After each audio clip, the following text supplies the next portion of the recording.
after the sacking of Ruben Amorim and the two games that we played under Mr. Darren Fletcher, our ex academy player, and I think he's also the coach of under 18 Manchester United team.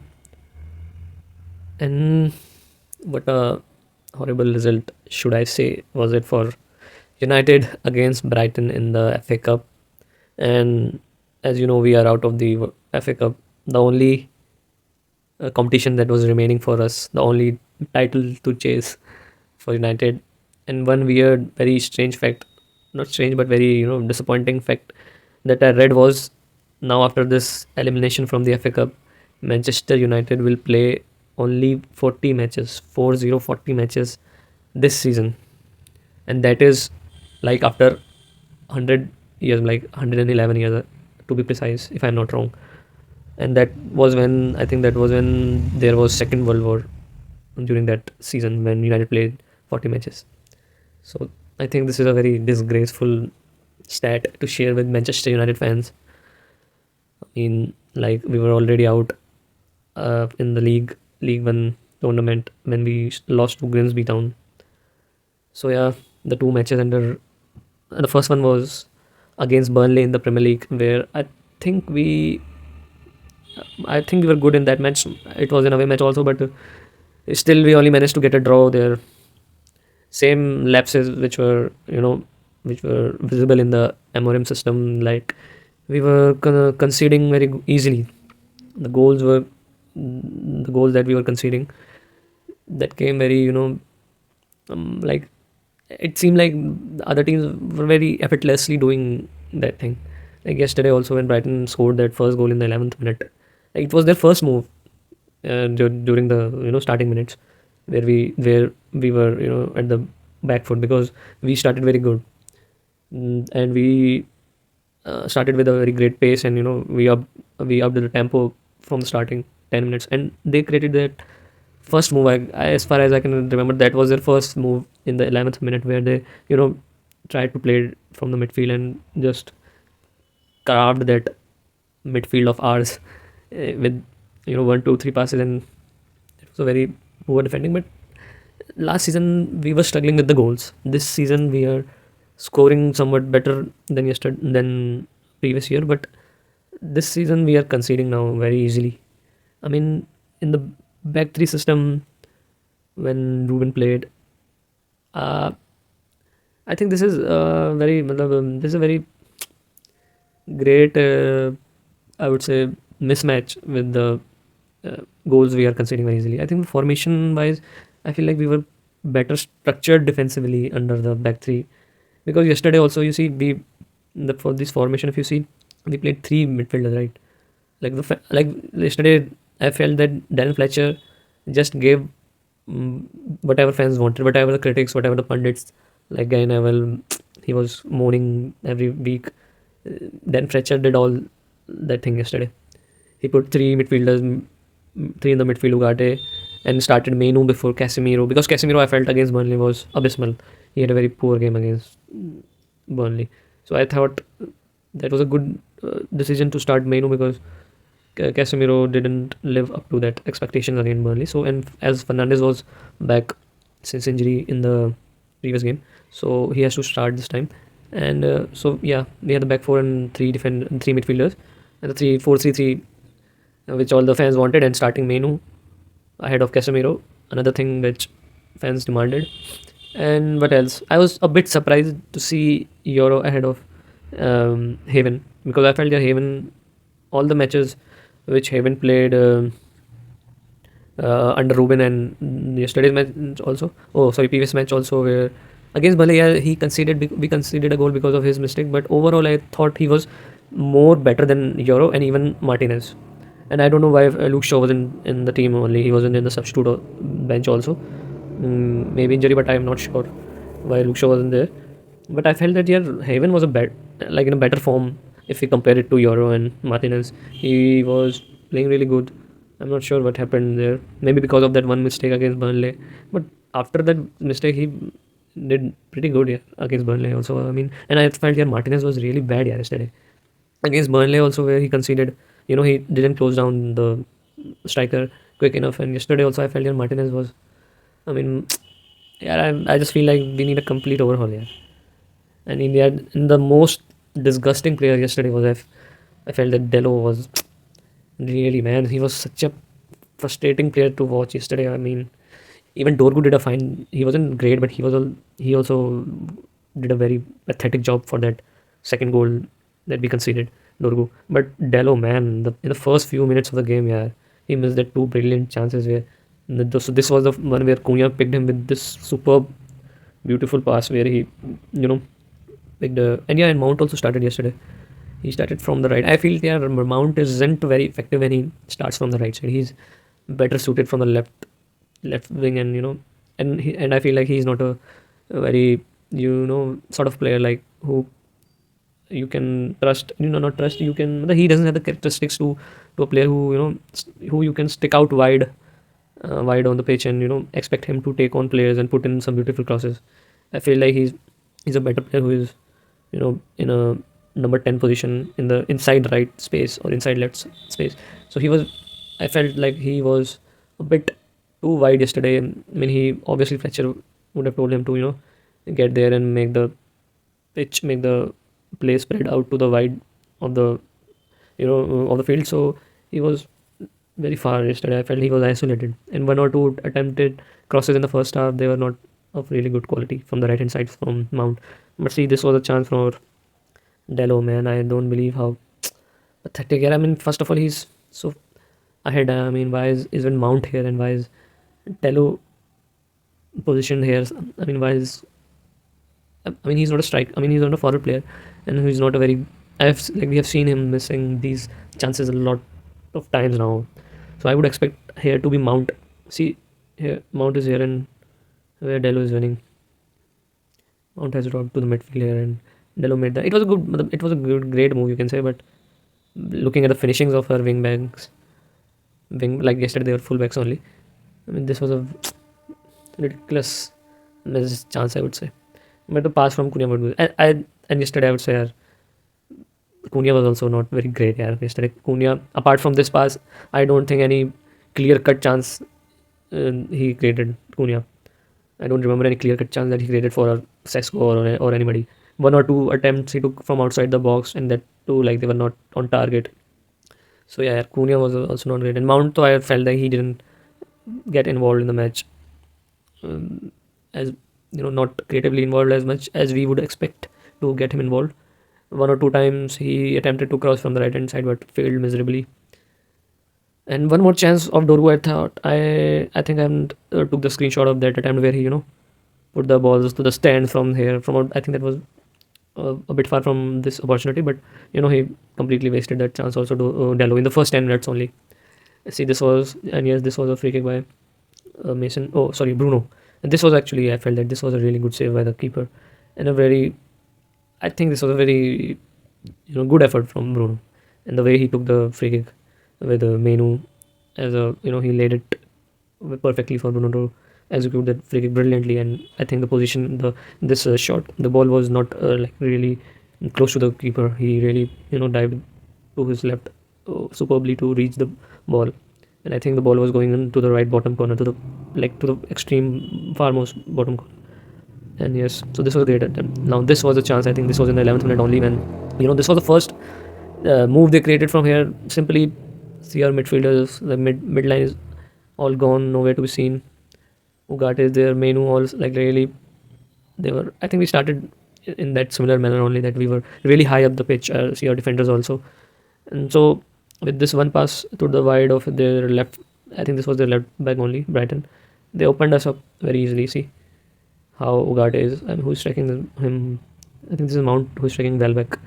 So Welbeck easily put in a very great, not a great cross, but he was aware to lob the ball because he knew there are a lot of defenders. So he went for a lob cross instead of a cutback or a grounded square ball. And this was an attempted header, and again from the ricochet he attempted, and that was a goal. But see how unmarked this guy was who took the header first, which was saved by Licha and I think Licha should have done better to clear that in the should have dealt him with more power. and cross the ball away from the player. So this was a very bad goal. And see, after 2 minutes only, Lemons did what we dreaded after watching so many times what this Onana used to do, and this reminded us of those dreaded times when we had Onana as our goalkeeper who used to do all such things. But he managed to save that. Although Welbeck took a shot, he managed to save Lemons. But that was really, I mean, because we saw really under Amorim, Lemons trying to play short and playing it out from the back. He was mostly kicking the ball out for the long ball. So yeah, this was a very rare attempt from him, and he got it wrong this time, but managed to save it. Yes, and then this player, he missed the chance to convert. And now this was, I think, yeah, this screenshot I took to show how I mean, Licha is, I feel like Licha is getting away with friends scrutiny, I would say, because just after yesterday's match, Cunha was targeted by our fans to be like because in against Burnley also he was not very good. Against Burnley, he was not threatening at all. So yesterday also fans criticized Cunha a lot, and Dorgu also, but I felt Martinez also deserved some some criticism yesterday, because I felt like he was what should I say, he wasn't. I think he's positional, and so he sometimes switches off. I feel like Martinez sometimes switches off. He does a lot with his passing, and he's very good with his ball on his feet, but I think he lacks thoda sa positional awareness sometimes, and he sometimes switches off. Like here also, I would show you. See how he like completely switches off and isn't aware of this Danny Welbeck. He's in front of him, and then Welbeck passes this ball to the right, and see how Danny Welbeck from his back makes a run behind him, and and Licha is late. He isn't aware that he doesn't follow. He's watching the ball. This is this term that I was trying to remember. He's like, I've seen Licha does this often. Yeah, he just watches the ball. He's a ball this ball watching habit of Licha. I remember against Liverpool 7 that horrifying defeat. There also I noticed this similar type of he just watches the ball and forgets to mark his player, and sometimes like here also he just switches off, and Welbeck easily make a run past him from his behind, but his shot was wide. But it could have been if a better player would have better guy. He's also a great goal scorer. The goals he has scored against us, our academy boy, our graduate Danny Welbeck. Yesterday he scored with his left foot. He has scored against us with his free kicks, which we have never seen here in the United. So yeah, Licha sometimes I felt switches off. This was an attempt by a free kick attempt by Bruno under the under the wall. There he managed to get the ball under the jumping wall, but it wasn't on the target. So yeah, but a clever thinking here. This was one shot. I think this was the only attempt Cunha took, and this was also slightly off target. And as far as I can remember, there were no any other chance where he looked threatening. Now see, this was the second half goal where I felt like, what the heck was this Dorgu doing, man? He was like so far away from him, and I felt that when he received the ball, Dorgu was still closer to him, but I don't know why he backed it off from him and allowed to easily turn and even Yoro was confused. He didn't know what to do, like to come in front of him to avoid him taking the shot, to stop him from taking the shot, or to track the run of Danny Welbeck. So mistake here from Dorgu led to the confusion, and Welbeck, man, with his weaker foot, what a finish with his weaker left foot. See here Ugarte also doing the same thing, the ball watching and just leaving the run of Danny Welbeck to cover from this Leny Yoro. So yeah, again very poor defending. I mean, I don't know, man, what the heck is wrong with the defending? Even with back four, we were already shit when we were playing back three, back five, should I say?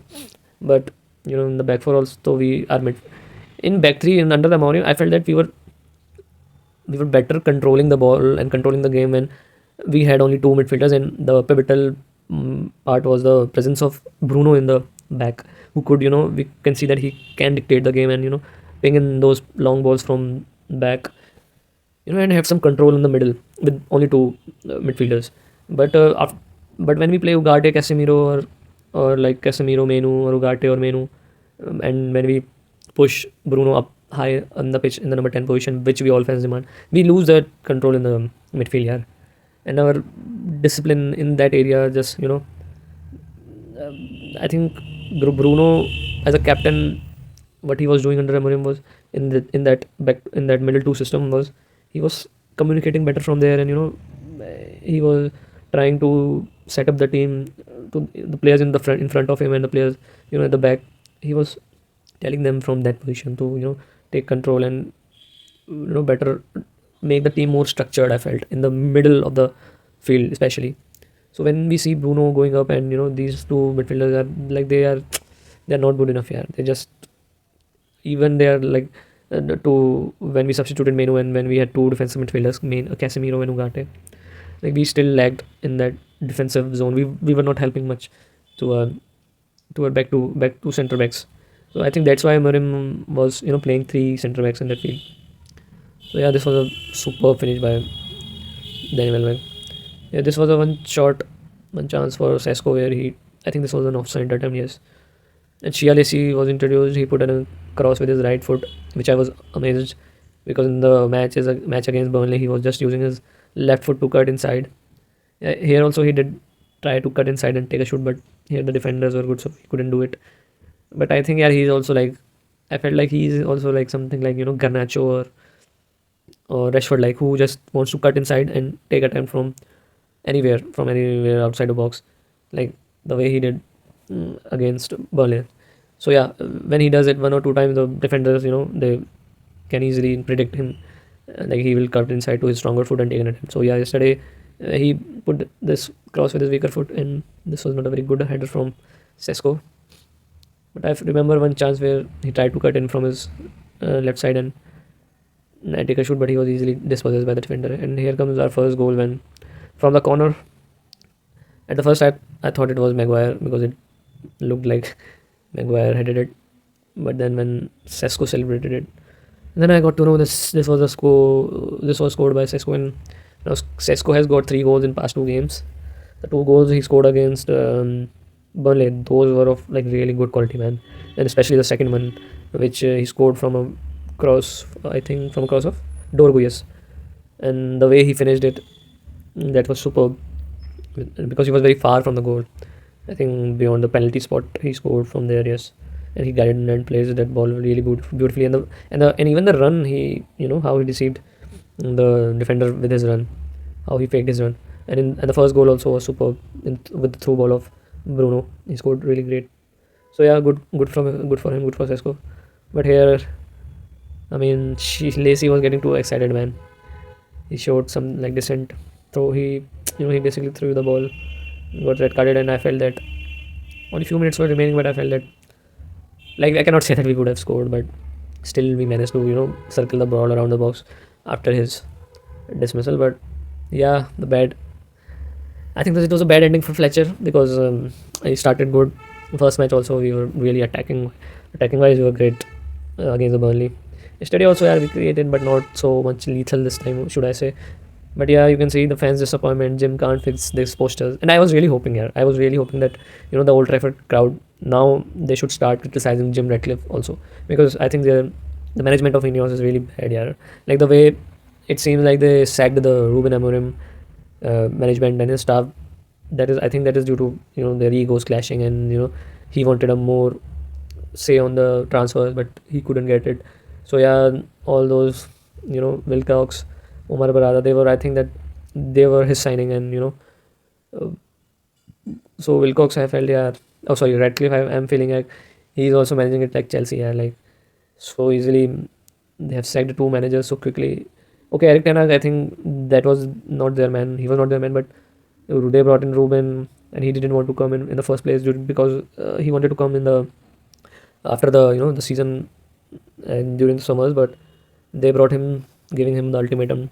It's now or never. So, and now not backing him up and not giving him the players, and like they had no plan. So this is not a case like that they are fed up of his performances or the position. The Premier League table was not so bad. We were in the 5th or 6th, I suppose, and not very far from only the 3 points gap between the all the fourth, fifth, sixth, seventh, 18th, there's very less gap between them. And you can see that they were not discussing any other manager, as if they were contacting other managers to replace him in the mid-season. So yeah, you can say that that was a reflexive reflects this decision of the management to sack him with no one, in the pipeline to replace him. And now I think they are going with Michael Carrick or Ole maybe to get the interim for the remaining season. So I mean, Ineos deserve the blame. Yeah, this time to around Radcliffe, Ineos, Wilcox, Barada. I am feeling that they should have given this remaining 6 months at least to Ruben Amorim.